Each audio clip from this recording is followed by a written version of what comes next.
A face-to-face the world will be watching tomorrow as President Trump meets face-to-face with Russian President Vladimir Putin. The world leaders are set to meet in Alaska to discuss the war with Ukraine. And a former U.S. ambassador to Ukraine who now lives here in the South Bay is among those tracking every development. NBC Bay Area's Damian Trujillo sat down with that former ambassador at his Morgan Hill home. It's a conversation you'll see only on NBC Bay Area. Ambassador, on a scale of 1 to 10, 10 being the most trustful, how trustful are you from 1 to 10 of Vladimir Putin? Very low on the scale.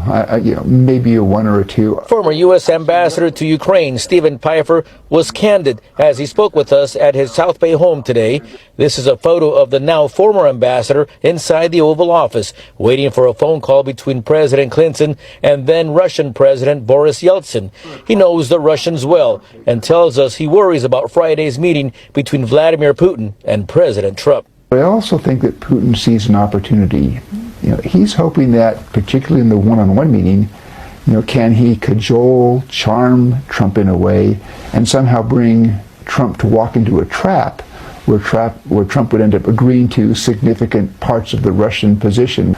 In a way, I'm kind of hoping that this meeting doesn't produce any big news, because I think the big news potentially could be in the negative sense. Bad news for Ukraine. Yeah. Today, President Trump sounded optimistic, telling reporters he believes there's a 75% chance the meeting will provide a positive outcome, with more meetings to come. We're going to have a meeting with President Putin, President Zelensky, myself, and maybe we'll bring some of the European leaders along, maybe not. I don't know that it's going to be very important. We're going to see what happens.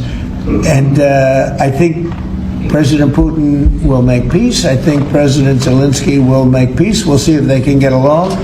And if they can, it'll be great. Meanwhile, former Ambassador Pfeiffer just returned from an annual trip to Ukraine where he discussed security and safety issues, all while going through several air raid alerts. Ukrainians are tired of the war.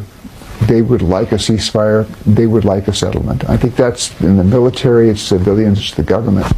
But they're not prepared to give away the store. They're not prepared to capitulate. Ambassador Pfeiffer says any settlement needs to include security for Ukraine, whether it's joining NATO, sending in an international force to patrol the borders, or a U.S.-European commitment to supply the nation with all the heavy artillery they might need to defend themselves against future aggression. Bottom line, how scary is everything at this point? I look at this meeting tomorrow, I think it's full of much more risk than opportunity for the United States.